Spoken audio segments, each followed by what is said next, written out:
सभी को नमस्कार।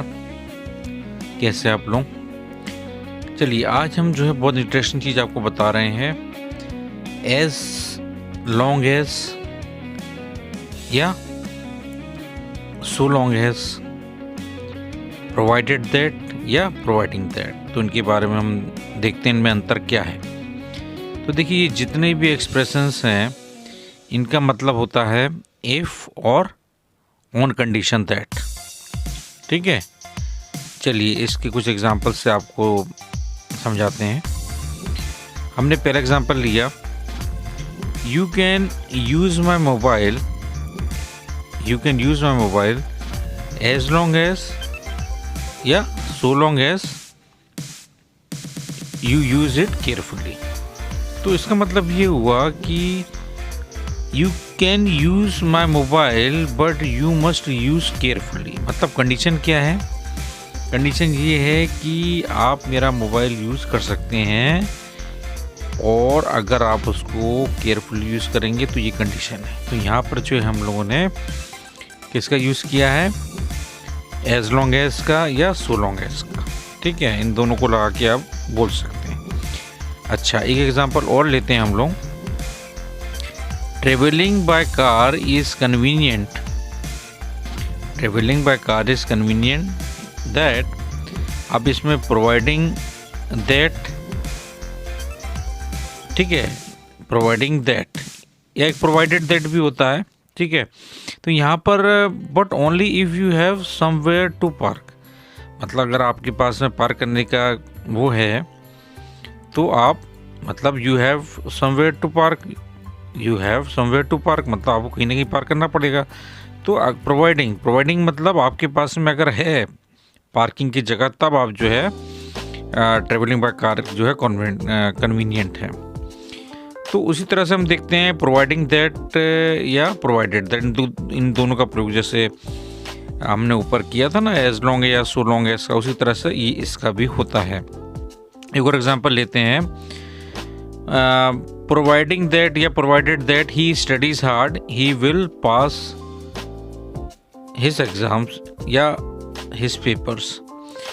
ठीक है, तो यहाँ पर हमने देखा कि अगर वो ही मस्ट स्टडी हार्ड, अगर वो स्टडी हार्ड करेगा, if he does this he will pass, तो मतलब अगर वो पढ़ेगा तभी वो पास हो पाएगा। तो ये दोनों का आपने यूज़ देखा। अब एक इम्पॉर्टेंट चीज़ आपको बता देते हैं, instead of unless it is often possible to say if not. तो कई बार इंस्टेड ऑफ अनलेस कई बार पॉसिबल होता है, इफ़ नॉट को अपन यूज़ कर सकते हैं हम लोग। देखते हैं कैसे। एग्जाम्पल लेते हैं, do not tell Radha what I said if she doesn't inquire you. अगर राधा इंक्वायर ना करे तो आप उसको मत बताना मैंने जो कहा है आपसे। ठीक है, तो यहाँ पर जो है हम लोग इफ़ का प्रयोग जो है कर रहे हैं, इंस्टेड ऑफ अनलेस हम लोग इफ़ या नॉट का प्रयोग कर रहे हैं। तो उसी प्रकार से एग्जांपल और लेते हैं, we will be late if we don't hurry. तो यहाँ पे दोनों एग्जांपल हमने देखा कि हम जो है अनलेस की जगह पे ये पॉसिबल है कि इफ़ नॉट का प्रयोग हम लोग करते हैं। तो ये था हमारा आज का टॉपिक। कैसा लगा आपको आप बताइएगा। एक और, हाँ एक और है हमारा, एक स्लाइड और है, उसको भी देख लेते हैं।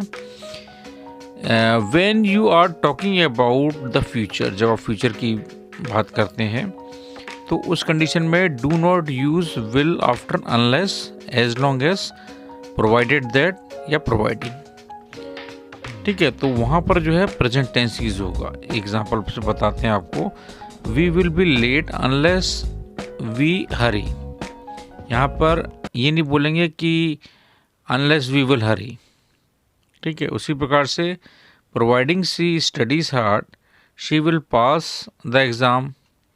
यहाँ पे ये नहीं बोलेंगे कि नॉट, ये नहीं बोलेंगे कि प्रोवाइडिंग शी विल स्टडी। मतलब अगर आपका, जब आप फ्यूचर की बात कर रहे हैं और विल आ गया है तो उसके बाद में आपको unless as long as provided या प्रोवाइडिंग का प्रयोग नहीं करना है। तो मुझे पूरी उम्मीद है कि आज का ये आपको छोटा सा एक वीडियो जो मैंने आपके लिए बनाया है वो समझ में आया होगा, और मिलते हैं नेक्स्ट वीडियो में कुछ इंटरेस्टिंग चीज़ के साथ में। तब तक अपना ध्यान रखेंगे।